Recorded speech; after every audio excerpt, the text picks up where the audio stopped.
This is Arvind from Bollywood Central, and today we are out here in the heart of Parramatta to find the next comedy star, the talent hunt that we are doing for Comedy Down Under.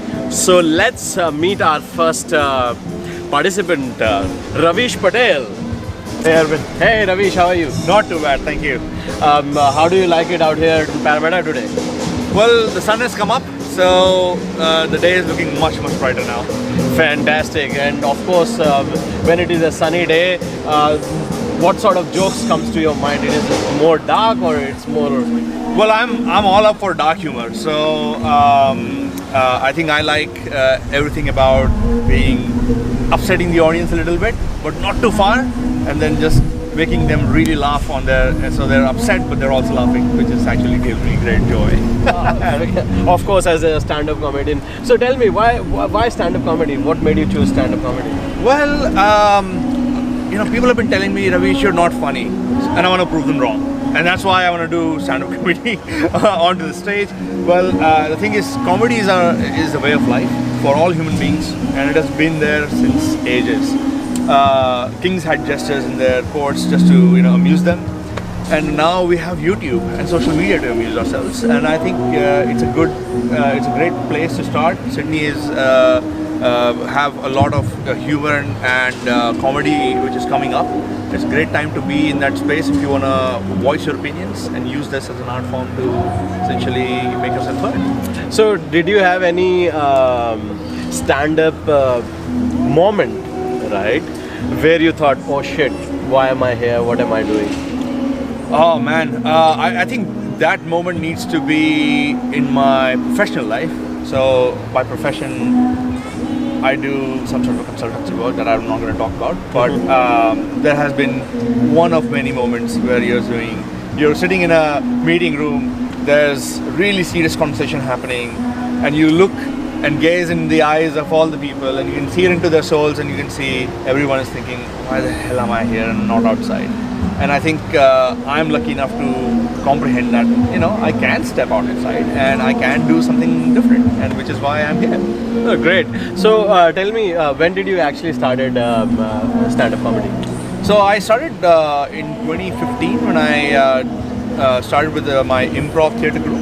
I started learning and practicing improv, which is a style of comedy where you perform in a team. You go on stage and ask the audience for a suggestion, and on that one-word suggestion, you do a 20-minute sketch on the spot for the audience. So it's pretty terrifying. If you ask me, it was very interesting when I first heard of it, and it allows you to work your brain on a really high speed. And I think I like that rush, which is why I started doing it for about 2 years now, and I did a lot of writing in the past as well. And I'm just using all that to funnel into the comedy scene. Yeah. Right. So what should the fans or the audience expect out of your stand-up comedy? I think they should expect a lot of relatable humor. There's a lot of instances when you see a lot of similarities between our culture and the culture overseas.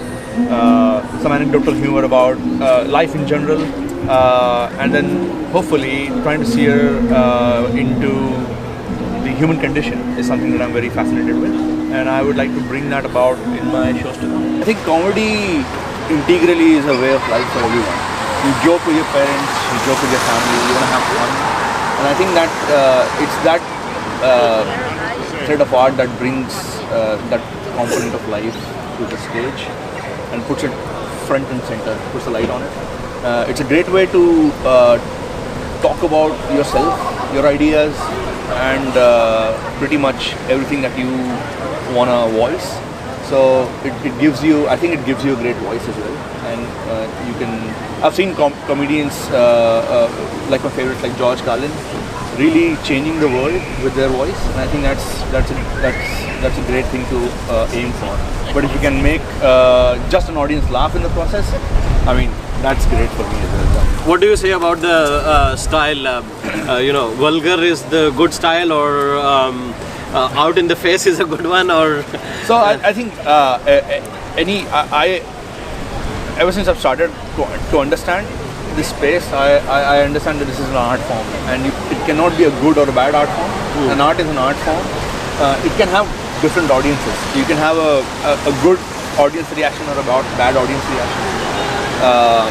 Obviously, you have to be cognizant of the fact that you don't hurt anyone very deeply in the process. But having said that, you should always try to push the limits of what you can do in a way that it's not hurting people. So I think there's a fine balance within that space, and you can joke about almost anything if you get it right. So first handle your craft, and then push the limits, I would say. So is there any instance where you actually push the limit and you realized, oh shit, I shouldn't have done that? Every single day with my sister, yeah. I make so much fun of her, and I'm pushing the limits, pushing the envelope with her, and sometimes she gets very cranky. The same has been given to my wife, so as you can probably see that's a pattern with me. But I guess that's your test audience as a comedian. You see your group, you see your circle, your social circle, your friends that you hang out with, and you see them reacting to things that you say. You understand not just their psyche, but just understand their way of living as well, and just keep your eye open as an observer. Take it all in and put it out in an art form. So basically, when you are at home with your friends, do they think they're sitting with Ravish, their friend, or Ravish the comedian? I'm mostly at their home because I don't have to cook then. So so I think it's just a thing with you. It's not you don't have to try to be that, because you are pretty much a person who brings about some sort of a laughter or a quick wit with them. It's just a way of life. This is what I like about being in Australia, and especially Aussie and Brit way of life. It's like wit goes into their way of life. So does the cultural mishaps and cross-cultural issues comes to your comedy anytime? Absolutely. I mean, see, if I have to tell you an answer, I have been an outsider all my life. Let me explain that, because I know it may feel a very far out idea. I was a Gujarati son to a Rajasthani mom, living in Madhya Pradesh, but working and studying in South India and East of India and North of India. And there's cross-cultural issues in India when you come to. Of course. Look, you were talking about sunny Sydney. The sun is out now. Oh right, great. I've been duped again, I guess. on a rainy day, sun comes back, and tell me sunny memory from your childhood that was comical enough, maybe. A memory from my childhood was comical enough. Oh my god. I think I was still in my early teens is when I did a slip of tongue in front of my whole family, which was really funny. And somebody had, it was someone's birthday, and I can't recall right now because the memory is very harrowing. There was cake on someone's ear, and I said, "Arey, aapki gaan pe cake laga hai." And it was a slip of tongue. I think I just realized that, and I didn't realize it unless everyone was like stopped dead and started looking at me as what I've said, and I was like, "Haan, kya hua?" Like, what did I say? That was a cheeky one. That was a cheeky one, yes. It was a slip of tongue, a very bad one at a very bad time. So, the comedy comes out of tragedy. So someone has to be tragical for it to be comical for someone. I agree completely. We were talking about cultural mishaps earlier. Yeah. So what sort of, do you recall anything that once you come to Australia, you found anything that was like, oh shit, it's quite No, actually, it's not different. Actually, once you actually go out and start looking at the world, and you take away all the superficial stuff, how we look like, how we dress, what we eat, you understand at the core, we're all the same hating human beings that we are to each other. We don't like when there's too much crowd. We don't like each other when, you know, when people are all up in their spaces. And we hate the same things. We troll the same things online. So yeah, I think there's more similarity than differences. That's what I feel, and I think there's the juxtaposition of these two is something that I really think that's very interesting when it comes to the Aussie culture, so to speak. But what I do like about Australia is their laid back culture, man. This is I was saying the work brought me to Australia, but I stayed here for the beach, for the beer, and for the drugs, I guess. Fantastic, lovely. I mean, yeah, of course, Aussie beaches are the best. Yeah, they are.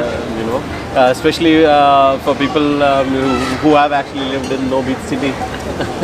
Yeah, I come from a landlocked city myself. The nearest water body that we had was the municipal corporation water tank, which was 10 kilometers away, and you could go there to you know, just look at the water, like, hey, there's water there.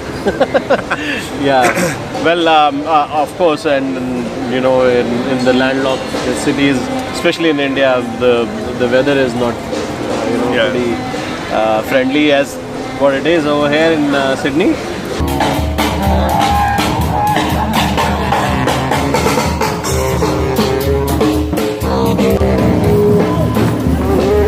Yeah! And how was that? Remember, guys, stand-up comedy talent hunt coming to Sydney on the 9th of June 2019, and I would love to see you all there. Lots of laugh, lots of comedy, and lots of relatable humor, as one of our participants just said. So I will see you out there. Sorry, do you want to do it again? Sorry. Sorry, I want to do that again. Yes. As you can see, this is my final take, hopefully. My name is Ravish. Do not forget to see me on Comedy Down Under, participating on 9th of June at a comedy theatre near you. And I am signing off for the last time. See ya. Sorry, I want to do that again. Yes.